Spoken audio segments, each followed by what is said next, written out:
अस्सलाम वालेकुम स्टूडेंट। आज हम डाइजेशन के अंदर पढ़ेंगे swallowing. What is swallowing process? The process by which food is taken through the mouth in oesophagus into the stomach. ये वो प्रोसेस है जिसमें हम खुराक को स्टमक तक पहुंचा देते हैं। इसको आप सिंपली निगलने का प्रोसेस बोल सकते हैं। जैसे हमने डाइजेशन इन ओरल कैविटी पढ़ा, उसमें हमने क्या पढ़ा था? हमने ये पढ़ा था कि at the end bolus formation हो जाता है, एक निवाला बन जाता है और उसी को फिर हम निगलते हैं। तो निगलने का प्रोसेस इतना सिंपल नहीं है। वैसे तो ये बड़ा सिंपल लगता है, लेकिन इसमें 3 स्टेप इन्वॉल्व है। Number 1 oral stage, pharyngeal stage और एसोफेजियल स्टेज। इसमें 3 स्टेजेस है, माउथ के अंदर, फिर फेरिंग्स के अंदर और फिर ये एसोफेगस के अंदर पहुंच जाता है जो आपका बोलस है।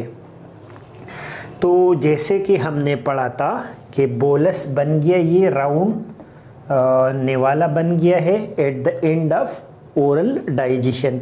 अब इसी निवाले को हमने निगलना है, इसको अंदर लेके जाना है। ये इसलिए इतना सिंपल नहीं है कि रास्ते में यहाँ पे क्या है, आपका वाइंड पाइप है जिसको आप ट्रेकिया बोल सकते हैं, मतलब एयरवे भी है। तो एयरवे से बचा के कहाँ पे लेके जाना है? एसोफेगस के अंदर लेके जाना है। तो ओरल स्टेज में क्या होता है? Bolus formation is much important in this stage. इसी स्टेज में आपका बोलस बन गया, movement of the tongue important है और third option soft palate block the nasal cavity. ये 3 ऑप्शन होते हैं। पहले नंबर पे क्या होता है? बोलस फॉर्म हो जाता है at the end of oral cavity digestion. अब जब ये बन गया तो ये जो टंग है ये मूव करेगा। किस तरह मूव करेगा? अगर आप निगलते हुए सोचे तो आपको पता लगेगा कि टंग का जो अगला हिस्सा है ये ऊपर की तरफ जाएगा और जो पिछला हिस्सा है वो नीचे की तरफ जाएगा। तो जब ये ऊपर की तरफ जाएगा और ये नीचे की तरफ जाएगा तो ये फैसिलिटेट करेगा बोलस का आगे जाना। ये बोलस का आगे लेके जाना कौन फैसिलिटेट करेगा? टंग का मूवमेंट। अब जब ये बोलस आगे आया यहाँ तक तो ऊपर नेज़ल कैविटी में भी जाने का चांस है। तो लिहाजा यहाँ पे जो सॉफ्ट पैलेट है वो किस चीज़ को बंद करेगा?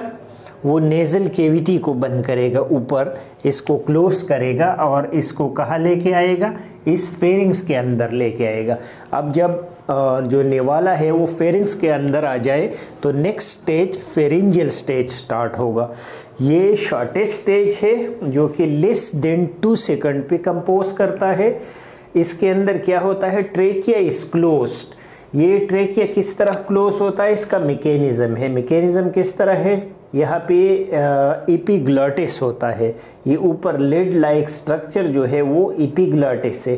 तो एपिग्लॉटिस क्या करेगा? जैसे ही निवाला यहाँ तक आ जाएगा, यहाँ टच करेगा तो अब यहाँ पे ये ऑटोनॉमिक प्रोसेस है, ये डायरेक्टली क्या हो जाता है? खुद ब खुद ये क्लोज हो जाता है। ये लिड क्लोज हो जाता है तो लंग्स का रास्ता क्लोज हो जाएगा और जो आपका बोलस है वो कहाँ पे आएगा? एसोफेगस के अंदर आएगा।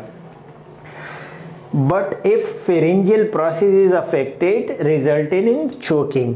लेकिन अगर खुदा न खास्ता किसी वजह से ये जो प्रोसेस है, जो ऑटोमेटिक प्रोसेस है जिसमें एपिग्लॉटिस बंद होता है, ये बिल्कुल इसी तरह एक ढक्कन की तरह बंद हो जाता है। जैसे नीचे ये आपका लेरिंग्स है और ऊपर ये एपिग्लॉटिस है, तो जैसे खुराक का बोलस यहाँ पे टच करता है तो ये एपिग्लॉटिस बंद हो जाता है। इसी तरह अब अगर किसी वजह से ये बंद नहीं हुआ, इसमें थोड़ा सा डिस्टर्बेंस आ गया और ये खुराक इधर चला गया एयरवे में, अल्लाह न करे तो क्या होगा?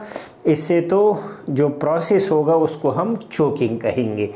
Choking is the process by which the food enter to the airway instead of food passageways या एसोफेगस। एसोफेगस की जगह ये खुराक कहाँ पे पहुँच गया? अभी लंग्स के अंदर पहुँच गया और उसी प्रोसेस को हम चोकिंग कहेंगे।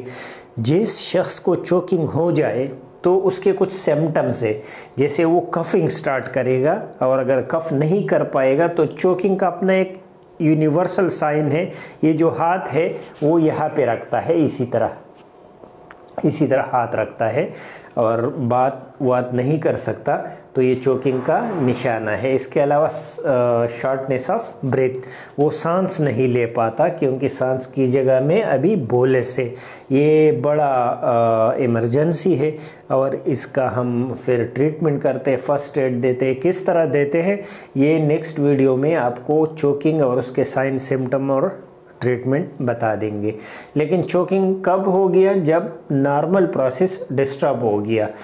अच्छा, नेक्स्ट जो थर्ड स्टेज है वो इसोफेजियल स्टेज है। इसोफेजियल स्टेज का मतलब है कि अब खुराक बहिफाजत इधर पहुंच गए इसोफेगस के अंदर। Now bolus is in oesophagus. Oesophagus कितना है? 10 इंचेस या 25 सेंटीमीटर है। और ये जो इसोफेगस है ये 10 इंच है और निचले हिस्से पे किस चीज़ के साथ कनेक्टेड है? ये स्टोमक के साथ कनेक्टेड है। ओरल कैविटी और फेरिंग्स और स्टोमक के दरमियान जो नाली है खुराक का, उसको इसोफेगस बोलते हैं। Now this movement of food is involuntary. और किस चीज़ के अंडर है ये? अब ये जब खुराक यहाँ पहुँच गया तो ये हमारे कंट्रोल में नहीं रहता, ये खुद आगे मूवमेंट करता है। और किस प्रोसेस के थ्रू करता है?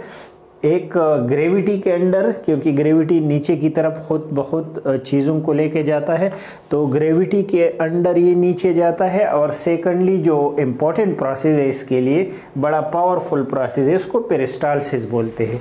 Peristalsis is the wave like movement of GIT. जो जीआईटी है उसका वेव लाइक मूवमेंट होता है। तो बोलस जब इसोफेगस में पहुंच जाता है तो इसोफेगस उसको इसी तरह वेव लाइक मूवमेंट के थ्रू आगे लेके जाता है। पेरिस्टालसिस के बारे में भी नेक्स्ट लेक्चर में बात करेंगे कि पेरिस्टालसिस और एंटी पेरिस्टालसिस होता क्या है। होप आपको ये समझ आ गया। हमने आज डाइजेशन पढ़ा, डाइजेशन ओरल कैविटी में हमने पढ़ा था, लेकिन उसके अंदर सॉल्विंग प्रोसेस जो निगलने का अमल है वो पढ़ा कि ये वो प्रोसेस है जिसकी मदद से खुराक माउथ से या बकल कैविटी से स्टोमक में पहुंच जाता है। इसके लिए 3 स्टेप थे, ओरल स्टेप, फेरिंजियल और इसोफेजियल। ओरल स्टेप में बोलस फॉर्मेशन हो गया, फिर वही टंग की मूवमेंट की वजह से वो फेरिंग्स तक पहुंच गया। और फेरिंग्स में क्या हो गया? फेरिंजियल स्टेज ऑटोनॉमिक स्टेज है जिसके अंदर आपका एपिग्लॉटिस बंद हो जाता है, ग्लॉटिस को ब्लॉक करता है, तो एयरवे ब्लॉक हो जाएगा और जो बोलस है वो कहाँ पे जाएगा? इसोफेगस में। लेकिन अगर किसी वजह से ये प्रोसेस डिस्टर्ब हो जाए और खुराक की नाली की बजाय जो बोलस है वो एयरवे में चला जाए, तो जो प्रोसेस होता है उसको चोकिंग बोलते हैं। चोकिंग के निशानात क्या है? कफिंग है, वो पेशेंट कफ करना स्टार्ट करता है। यूनिवर्सल साइन जो चोकिंग का है वो शो करता है, और शॉर्टनेस ऑफ ब्रेथ। इसके अलावा इसोफेजियल स्टेज में फिर फूड पेरिस्टालसिस मूवमेंट की मदद से कहाँ पे पहुंच जाता है? स्टोमक में, और ये टोटली इनवॉलंटरी प्रोसीजर होता है। होप आपको ये समझ आ गया होगा। नेक्स्ट लेक्चर तक इजाज़त दीजिए। अल्लाह हाफिज़।